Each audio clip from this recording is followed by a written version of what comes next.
الله يبارك.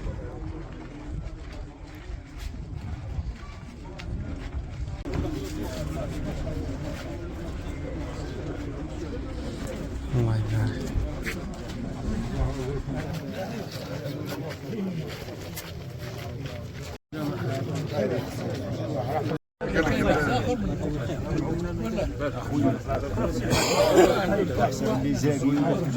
آله وصحبه وذريته إلى يوم الدين.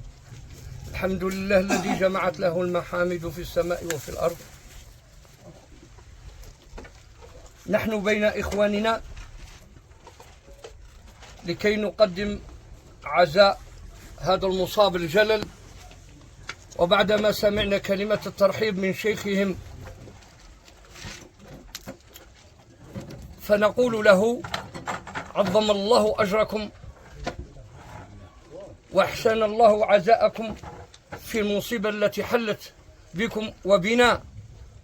نحن معشر عرش ولاد سيدي محمد بن زيان وجميع القبائل المجاورة له من كل ربوع الأغواط نقول لكم عظم الله أجركم في هذا المصاب، وهذه مقادير الله جارت بها. هذا الموكب الجلل يتقدمه نخبة من أعيان وسادة ووجهاء وقوم كل قبيلة ولاد سيدي زيان والعروش المجاورة لها من أجودات والعبابدة وغيرهم. في مقدمة هذا الموكب جاء لكي يشارككم في عزائكم. هذا الابن موش منكم انتم وحدكم، راه بنا احنا، ولكن قدر الله وما شاء فعل. في المقدمة نتاع المجموعة اللي موجودة باه تعرفنا انت بجماعتك اللي عندك وانا نعرفك بجماعتي اللي عندي. يتقدموها السادة من الأئمة كلهم فضلاء هم قدامك الهيل، ويتقدمها شيخ البلدية رئيس بلدية عين ماضي موجود الهيل وأعيانها. هذا غير باش نشاركوا خاوتنا والجرح اللي راكم حاسين ورانا حاسينه احنا، ما راكمش وحدكم، ولكن هذه مقادير الله. نطلب رب العالمين يلهمكم انتم الصبر، وإن شاء الله يصفي القلوب.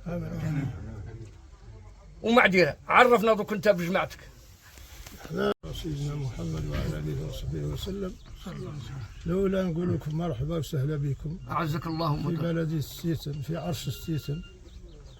وحنا الحقيقة ما وجدناش وجهاء وطلبة وجماعة. حنا قالوا لنا راه تجي واحد 20 ولا 15 جايين يعزوا، تلقيناكم قايل العائلة. الحمد لله. وكان قلتوا لنا رانا جايين جماعة ياسرة 50 ولا 60. حنا ثاني عندنا طلبة وعندنا دكاترة وعندنا جماعة ياسرة. نعم. أنا غير مواطن مانيش. البركة في اللي جيناها. جينا راكم الحمد لله. فاجأتونا. حنا نقول لكم مرحبا وسهلا بكم. وهذا الشيء قضاء الله وقدره. يا راد لقضاء الله. هذا الشيء حنا تقدرت علينا وعليكم، وهذا الشيء مكتوب من عند الله سبحان الله. هذا واش باقي نقول؟ ما عندنا ما نقولوا. هذا الشيء مقدر وعلى كل واحد. والحمد لله. احنا مرحبا وسهلا بكم، وراكم في بلادكم الثانيه ان شاء الله، يا رب العالمين. وما يكون قيل الخير وما يخص حتى خير. احنا يستمع قيل العائله نتاع عاميري وقريدات معاهم وجيرانهم فيها بركة. فيها بركة. الرئيس البلديه النائب نتاع الرئيس راه كون في النائب. ها هو الضيف عمر راه كان معاكم ها وين، والاخرين راه كاين هنا باه وخوته وعمامه وولاد خوته، كاين حنا ثاني البركة في اللي بقاو. عمه وجيرانه وكذا. راهم كاع حاضرين. العائله اللي عندها مصيبه تما تقريبا راه كاع عندهم وحود كبار، ولكن منين قالوا راه تجي 20 ولا 15 ما بقاوش يشقوهم. لو كان احنا عندنا الخبر باللي تجي كيما هاك نشوفوا خير كبير نتاع التاريخ. الحمد لله البركه بالقليل. الشيء هذا هو احنا مرحبا وسهلا بكم. الله يسلمكم ان شاء الله. الشيء اللي راكم جايين عليه ان شاء الله قاعد يتقضى وما باقي تقول كلمه. جميل. مرحبا وسهلا بكم. انتم الحمد لله على سلامة وليدكم. يسلمك. هذا ما يعرفوه قدرت عليه قدره هو والله. هذا اللي نقولوها. الله يسلمك يرحم والديك. الله يصبر. الكلمه راه هذوك عند الساده الطلبه. الشيخ احنا اليوم رانا دايرون نهار القول. قول واش بقيت. وجزاكم الله خير. يسلمك ان شاء الله. ما عنديش باش نقول واش بقيت. واللي تقيل عليك رانا نهزوها كاع. ليرضي ربي سبحانه. سبحانه لا اله الا هو. الحمد لله. ولله الحمد. احنا نطلبوا ربي الله يعمرك صبر. امين. الله يعمرك صبر. خاطر الموت ما يستاهله. ما يستاهل. في مصيبتك وخلف لك خير منها ان شاء الله. والله الحمد لله. الساده الطلبه. بشر الصابرين الذين إذا أصابتهم مصيبة قالوا إنا لله وإنا إليه راجعون. فنحن نقول لكم أولا السلام عليكم ورحمة الله تعالى وبركاته.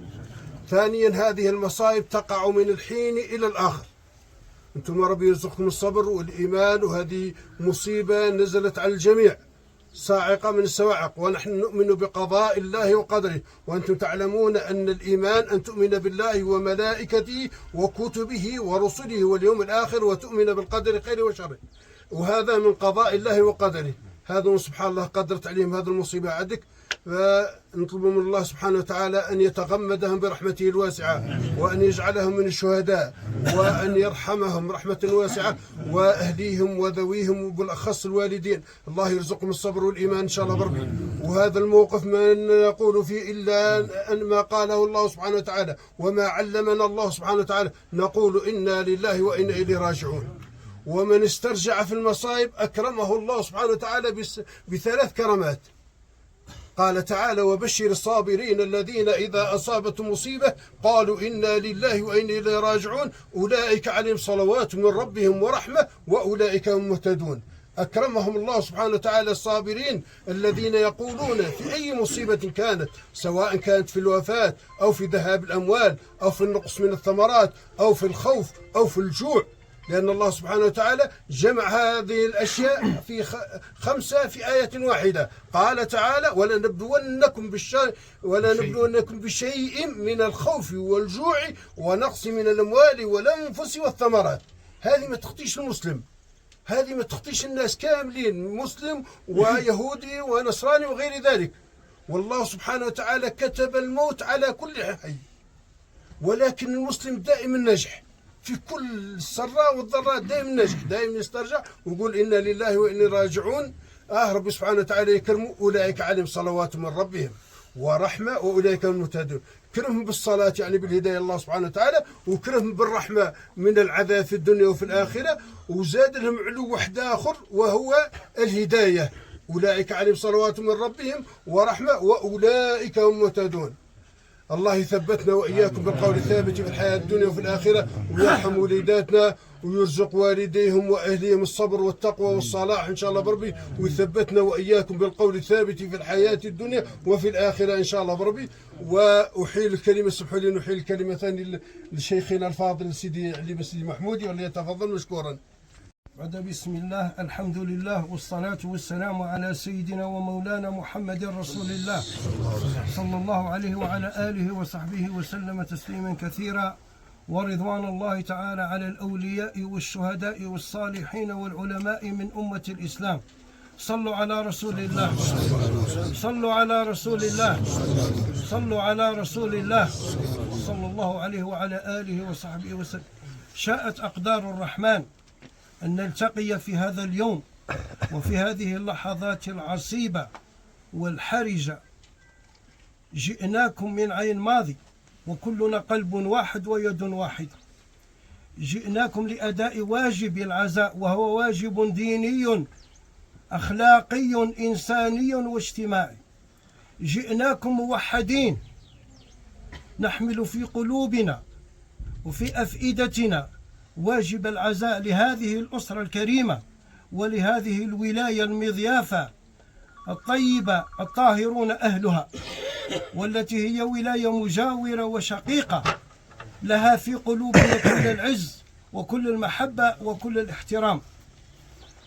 يعني كل هذا الوفد وهذه الوجوه النيرة، يعني هي قلوب طاهرة ووجوه نيرة، حضرت كذلك مؤسسة المجلس الشعبي البلدي، والذي هو مؤسسة دستورية شعبية منتخبة يتقدمها السيد رئيس المجلس الشعبي البلدي الذي هو ابني ورئيسي، ويعني رفقة ثلة مختارة طيبة من أعضاء المجلس.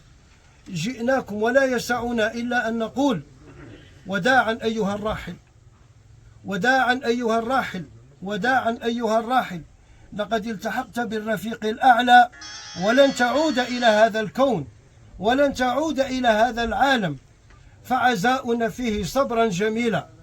نسأل الله تبارك وتعالى أن يتقبله مع الشهداء والصالحين، وأن يجعل ضريحه روضة من رياض الجنة، وأن يعوضنا وإياكم، لأننا عزاؤنا عزاؤكم وعزاؤكم عزاؤنا، أن يعوضه الله جنة الفردوس الأعلى، وأن يرزق أهله وذويه جميل الصبر والسلوان. واعلموا رعاكم الله تعالى أن لكم في ولاية الأغواط مدينة اسمها عين ماضي هي مدينتكم، ولنا في ولاية البيض مدينة اسمها أبو سمغون هي مدينتنا. هكذا قال التاريخ. فعاشت الأخوة وعاشت الرحمة وعاش التعاون. رجاؤنا أن تنقلوا، وبعد إذن السيد المحترم رئيس المجلس الشعبي البلدي الموقر، رجاءنا أن تنقلوا كل عبارات المحبة والأخوة والعزاء إلى كل سكان ولاية البيض عامة، وإلى سكان مدينة وبلدية ستيتن، حفظها الله ورعاها. جزاكم الله خيرا على حسن الاستقبال وكرم الضيافة وهذا الجو الإيماني الوطني الحافل بالإيمان والمحبة. دمتم إن شاء الله ودام خيركم، وحفظ الله بكم الجزائر شرقا وغربا شمالا وجنوبا. اللهم ارحم شهداءنا وأمواتنا والحقنا بهم صالحين على القول الحق. أشهد أن لا إله إلا الله وأشهد أن سيدنا محمد رسول الله. والسلام على مقامكم العالي جميعا ورحمة الله تعالى وبركاته. الحمد لله الذي أمر بالإصلاح وحث إليه، وأخبرنا أنه أفضل من الصلاة والصدقة والصيام، وحببنا إليه رسول الله صلى الله عليه وسلم، فاللهم صل وسلم عليه وبارك. قبل أن أبدأ كلمتي أقول لأبي الفاضل الذي قال لم نستقبلكم بالوجهاء أو بالعلماء أو الأطباء أو الطلبة، فنحن كلنا أبناؤكم وكلنا يعني نشارككم هذا الحزن، وأتينا إليكم كي نقول لكم أن المصاب مصاب واحد، فما آلمكم آلمنا كثيرا وما أحزنكم أحزننا كثيرا. فما أتينا إلى هذه يعني البلدية وهذه الدائرة إلا أن نشارككم الحزن، ونقول أن المصاب واحد، ولكن قدر الله وما شاء فعل. هذا قضاء الله وقدره سبحانه وتعالى، وما كان لنفس أن تموت إلا بإذن الله. هذا إذن الله وهذا قدر الله عز وجل. فنقول لكم عظم الله أجركم، والسلام عليكم ورحمة الله تعالى وبركاته.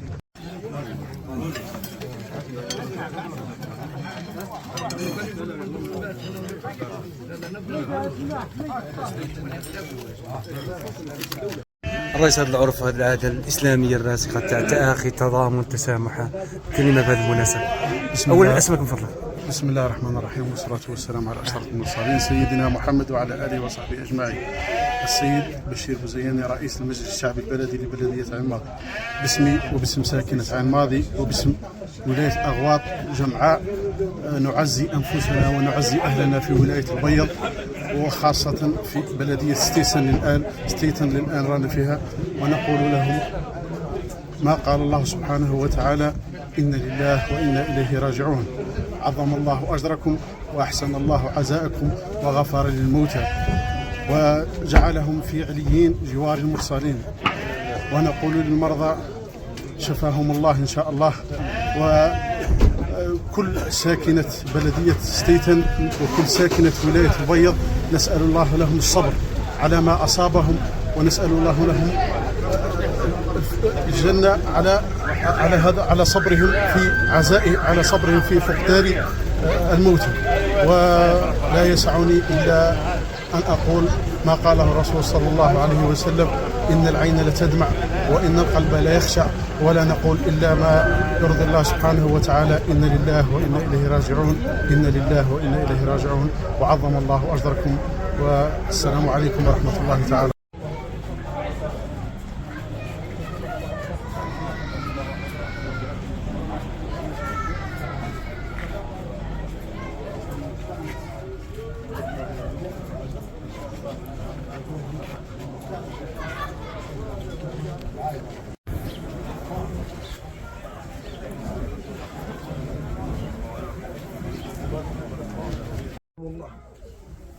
بسم الله الرحمن الرحيم، والصلاة والسلام على سيدنا ونبينا ومولانا محمد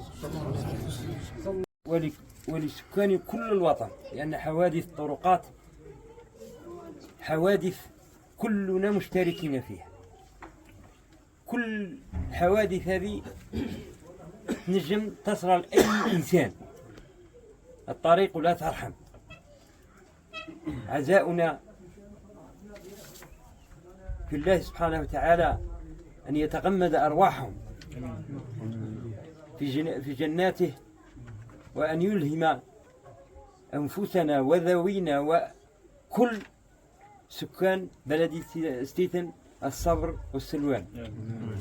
أما بالنسبة لعرش ولاد زيان، نحن لا نقول لكم في موقف كهذا احنا ولاد زيان وانتم ستيثن. سمعت؟ احنا ولاد زيان وانتم ستيثن. عسى في الشر خيرا أن يلتقي أعراش وأقوام من كل الولايات ومن كل الطوائف، والسادة حفظة القرآن والأئمة وإطارات ورؤساء مجلس الشعب البلدي. لله در الجزائر. الجزائر فيها خير كبير، فيها رحمة، فيها تواد، فيها كل شيء جميل. اللهم احفظ بلادنا، اللهم احفظ بلادنا، اللهم احفظ بلادنا. هي رسالة أخوة، وربنا سبحانه وتعالى لم ينفي عن القاتل مع قتله الأخوة، فقال سبحانه وتعالى: فمن عفي له من أخيه شيئا، فسماه مع قتله أخا.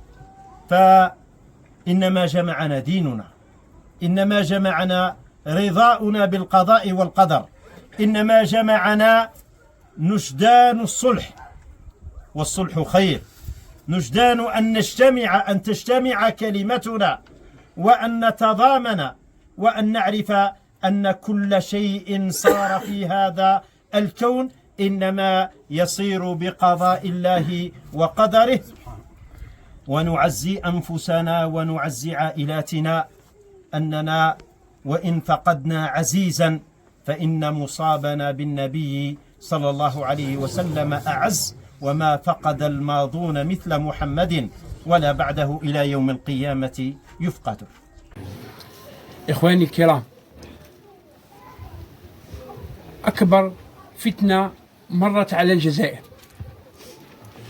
هي العشرية السوداء، ما تجاوزناها إلا بالتسامح والتكاتف. إن من شيم الرجال التسامح والتكاتف والتعاسي وقبول التعاسي. الحضور الكريم، الناس اللي جاتنا من عين ماضي، جماعة متقابلة، مرحبا بكم وشكر الله سعيكم. من شيم الرجال تقديم التعازي والمواساة، ومن شيم العرب قبول التعزية وقبول الدية. نرحب بكم، مرحبا بكم جميعا، مرحبا بكم في عرش ستيثن، مرحبا بكم من عين ماض. جعل الله كل خطواتكم بحسن. مرحبا بكم وشكر الله سعيكم. شكرا. تسليم ما عندكش. بسم الله الرحمن الرحيم، الحمد لله حتى يبلغ الحمد منتهى، والصلاة والسلام على سيدنا رسول الله صلى الله عليه وعلى آله وصحبه ومن والاه. أولا عظم